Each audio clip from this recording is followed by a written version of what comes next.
What can you do to show up better for your dismissive avoidant? This is a question that I've been getting a lot lately. And I feel like there's two types of people. There's two like groups of people. There's one that's like never mess with a dismissive avoidant, immediately run, like don't put up with it. And then there's the group that's like, no, I want to stay and try. Probably more the anxiously attached are the ones that really want to stay and work on things with a dismissive avoidant and help them and show up better. So here's the thing. We know that we heal best in relationships. So being in a relationship with somebody who is securely attached or closer to the middle of the spectrum where they're closer to secure attachment is going to help someone else who has a really anxious or really avoidant attachment style. Now, typically someone who is really secure is going to put up boundaries and they're not going to stick around a lot or really tolerate the negative behaviors of someone who's really on either extreme of the spectrum. But if you have someone who's a little bit mild, then they can bring them over the line. So depending on how far dismissive avoidant somebody is or how much they lean and where they're at on the spectrum, there is a lot of hope. For people that are extreme, then they probably need to do a lot of their work first before trying to go into a relationship. And that's because they've got to hold space for their own feelings, needs, desires, and things that they're not able to feel in themselves. Now, once they do a little bit of their work, the only way to really finish your healing work is to do it in a relationship, right? Because if you're doing all this work on your own and you're building your capacity for being able to sit in your own feelings and you're building your capacity for listening to other people's feelings and you're learning ways to navigate conflict without shutting down, you can learn all of these tools and work on your nervous system, but it's not really going to help you if you don't have a chance to practice that within a relationship.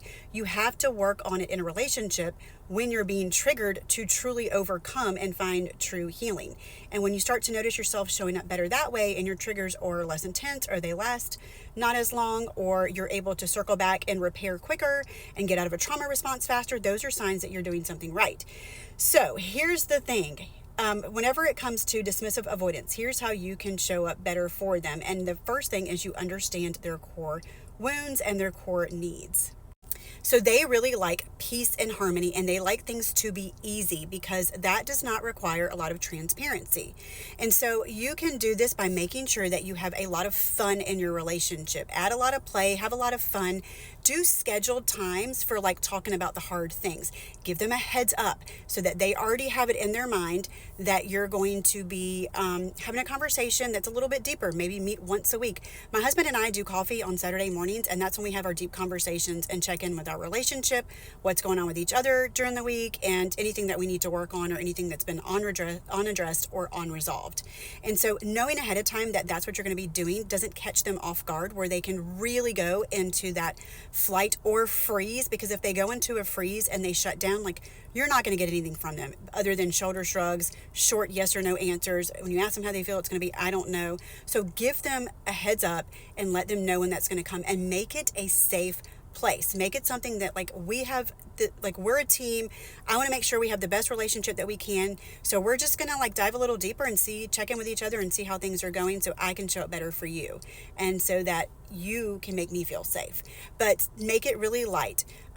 They like a lot of conversations that are not super deep. They do not like, they really like superficial conversations. So make sure you have a good mix of those things, that you're able to talk about things that you need to talk about and you need to address your needs, your desires, things that you need to talk about, but also make sure that you're talking about things that really are just light and fun and checking in and getting to know them, or they don't feel like there's a lot of pressure in the conversation or that they have to like really come back with a really long analytical answer.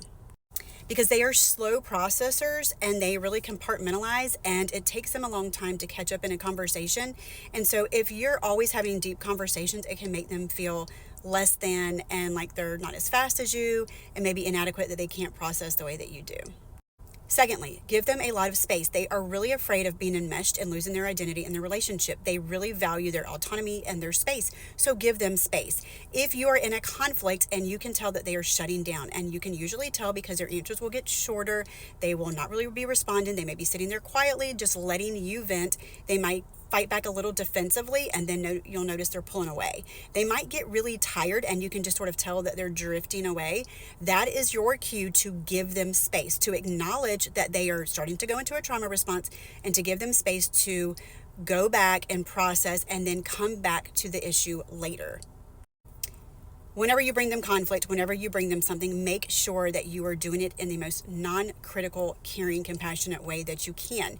I don't like I feel statements. I feel like they still put people on the spot. And if you're talking about a dismissive avoidant who's overwhelmed by feelings, just hearing the words I feel a lot of times makes them uncomfortable, and it still goes back to insulting them or making them feel criticized, right?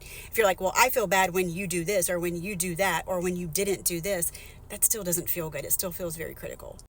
So try telling them something that they do very well that you want more of. I really feel loved and valued when you come home from work and the first thing you do is put your phone down and spend some time with me. Or I feel so safe and secure when you give me some snuggle time for 10 minutes on the couch.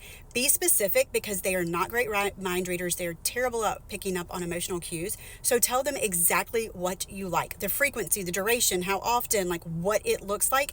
The more help that you can give them, the better. They already struggle with feelings of inadequacy. So help them not have to figure it all out, because they're going to doubt themselves. The other thing that you really need to do is try to be able to accept them for who they are and see them for who they are. They constantly feel like they're going to be rejected and they're defective and they're not enough. So you providing a safe space for them to truly show up in their authentic self without them feeling judged is very important for them.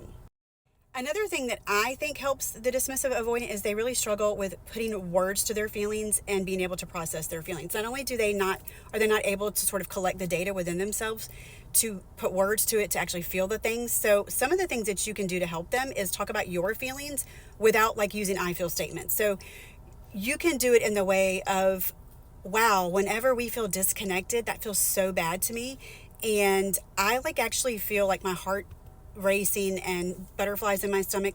They are usually not able to feel physical sensations and identify them in their body, or put the only thing that they can describe is usually anger. So they don't know how to use words like jealousy, bitterness, anger, rejection, sadness, loss, devastation, despair, excitement. They don't know how to put words to it. So if you can use those things just for them to start hearing them, to add to sort of their own mind for whenever they get to a place where they're doing their work and they're starting to look for these things, that can be helpful to them. The other thing that would be good is if you could do something to help them get more in touch with their body. So they do struggle, again, to have physical sensations and to really connect their mind and their body.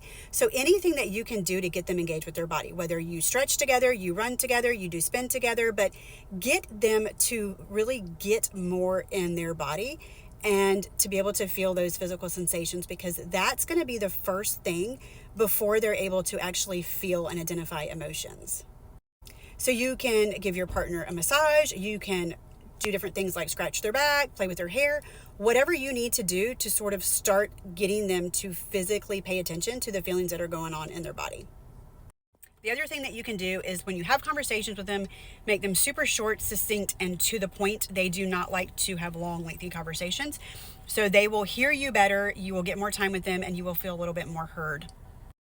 Lastly, one of the things that you can do, and this is sort of what I do from a spiritual perspective, is speak life over your partner. So dismissive avoidants have a terrible internal dialogue, and they have a really awful relationship with how they view themselves and how they feel about themselves. And they think they're a failure and they're inadequate and they're broken. And so any words that you can use to speak life over your partner and to speak to the opposite and really tell them who you see that they are and who you believe that they can be, speak those things over them so that they will start to have a different internal dialogue on their own. And you can correct them when they're having these conversations out loud. So if they're telling you I just suck at this, or I'm not good at my job, then you can be like, that's absolutely not true. I see how hard you go out there and you work and you achieve this. And then the more that you can sort of produce evidence to the contrary of their internal dialogue that is negative, the more that their dialogue is going to shift. And that just sort of helps them get in that process of reframing their thoughts and seeing that you see them differently. And if you truly believe this and you're speaking it over their life, I really believe that what we speak and what we believe demands to be fulfilled. So go ahead and start that process for them.